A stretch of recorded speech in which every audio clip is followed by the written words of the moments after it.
সব সময় স্রোতে গা ভাসাতে ইচ্ছা করে না, মাঝে মাঝে তো বিপরীতেও হাঁটতে ইচ্ছা করে। এই যেমন কমলা লেবু সিজনে বানিয়ে ফেলেছি মুসাম্বি লেবুর কেক। 2টো ডিম, চিনি আর তেলকে ব্লেন্ডারে ভালো করে ব্লেন্ড করে নিয়েছি।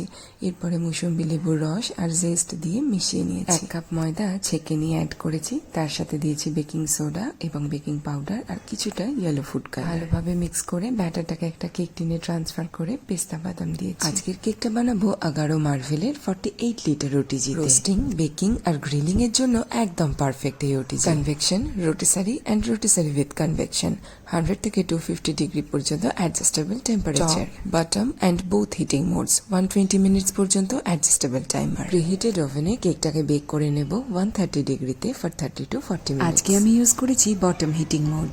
Baking tray, rotisserie rod, rotisserie handle, tray handle, barbecue grilling rack and ready bell.